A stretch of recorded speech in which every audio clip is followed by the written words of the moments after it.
shows the musts of that segment. Yeah. So a pickup needs to be tough, needs to have all look at the tires here. So the off-road abilities. So you see it exactly the tires. So that it's very small alloys, but really thick rubber. Yeah, yeah. And we have here the mud tires. Of course. So these mud tires in sand or mud makes that vehicle unstoppable. Yeah. And let's take it to the front. You can see here. Follow me. You can see here. With this car, you can actually pull yourself out of the mud. You know. So what you see here, it's that simply you recognize some features of our SUV, Mercedes SUV fronts, but of course we added here some a winch, simply to pull the car out of the mud, simply to show that thing is really robust and multi-purpose. Okay, and you claim both cars. You have the white car over there, and then the more sort of wild car and the matte color over here. So it's the beauty and the beast for you. And at the same time, Gordon Wagner put it like that, it's hot and cool. What do you mean as a designer designing something that's both hot and cool? Let me give a short summary of our design philosophy. Yeah. What we established with Gordon is a design philosophy of sensual purity.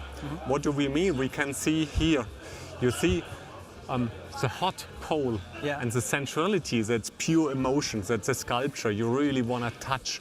That's if you see this form, it's like a muscle. That's like the body of a horse or of a human body. That's emotion pure. And on the other side, you see these technical details, which talk about innovation, about intelligence. That is something cold, something cool, really straight, sharp shut lines and precision, and that is really the contrast. So it's all about contrast, hot and cool, contrast of sharp lines, but a very emotional sculptural surface. This sort of design style is progressing in the interior also. Let's take a look at the interior. And what I do find funny about this, you actually installed something that looks a little bit like a fire extinguisher. Yeah, it is a fire extinguisher. It is actually. It looks like a fire extinguisher because it is a fire extinguisher. So it's not a drinking bottle actually. No, it's not a drinking bottle. Also, this shows multi-purpose. I'm somewhere alone, and whatever happens, I'm equipped for all opportunities. And what you see also here, you see the essential clean surfaces, but you see a lot of very technical, cool, intelligent details. Looking here, you right away see our Mercedes-Benz user interface, you know, from our passenger cars. Yes. But I think in that segment, that is very, very unique. You see the touchpad, you see the screen, you have, that's a novum for that segment. All that you need for a connected life, yeah? Right. Okay. And exactly. What impresses me very much is also the quality of the materials that you chose. Is it something that we could also expect later on? This is a concept car for the production model. This is a concept car, but if you compare the two different interiors, maybe now you see the differentiation very, very well in the interior. Let's take it to the other car, because this is fine as well. Now, you have the tough guy. We've been to the rough car, and now we've been to the actually in the living room. Exactly. You see here. Look at that. That is all about lifestyle. That is not the fire extinguisher, which tells you I can survive everywhere, but that is all about elegance. So also here, what I told you with the contrast, hot and cool, is here this warm brown soft leather, but it's contrasting with the really cool white Napa leather. And you see also the contrast. You see it also in the details here. You have a contrast between a brushed surface and a polished surface, and that is all. All of this is part of our design philosophy, and that is then here really the lifestyle guy. You were asking, what does it tell about our production car? Simply, it tells that we think in lines. So we will offer a car, of course, one car, not two cars. But with lines and accessories, we will be able to equip the car in one direction or in the other direction. And this, by the way, this is no city cruiser. This is also a car you can go in the countryside. It's just a little bit more laid out like a town car, which is more comfortable. You can see the wheelbase. It's higher. This car is higher. This car is a little lower. and of course has different wheels. Did you actually? Basically. Yeah. Did you do the wheels as well? Design the wheels? Sure. Everything. Cool.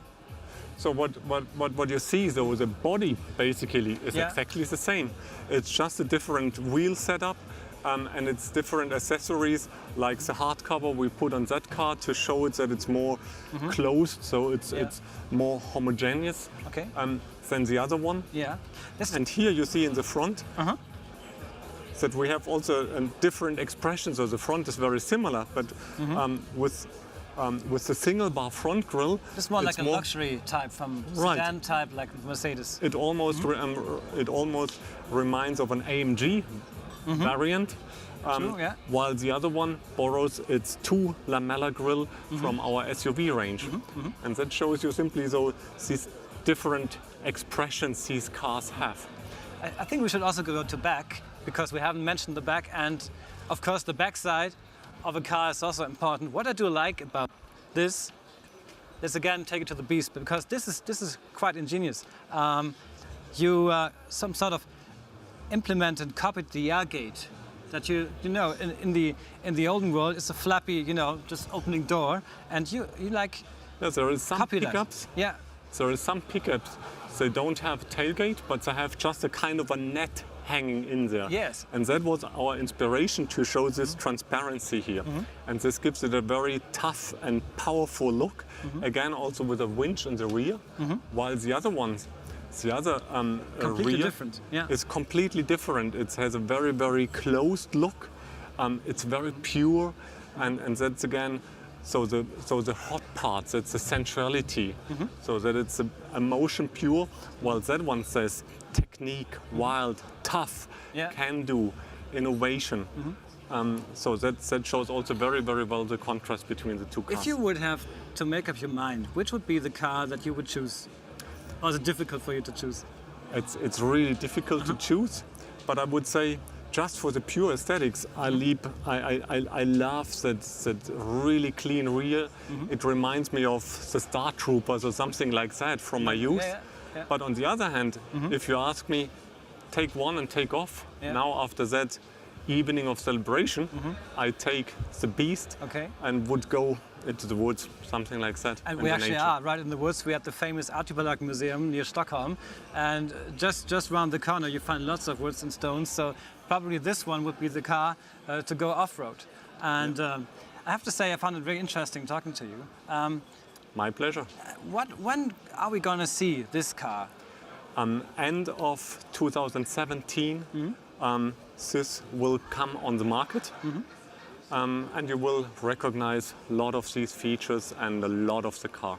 So there's a lot of the features and surfaces are already close to production. Are you still working on these two models, or are you already up to the next project? We are. These cars are finished for you now? These cars, basically, if you would see these cars, they are finished for you. But we are still working on the very last optimizations of shut lines and so on, surface quality, detailed production optimizations. But of course, we are in different projects already on the always progressing in the next chapter. Okay, Kai, it was really interesting and nice talking to you, and I hope you enjoyed our little extra explaining the design. This was Kai Siever with me, and that was all the information we could provide for you. So thanks and have a good night. So thank you, Dan. It was my pleasure. Thank you.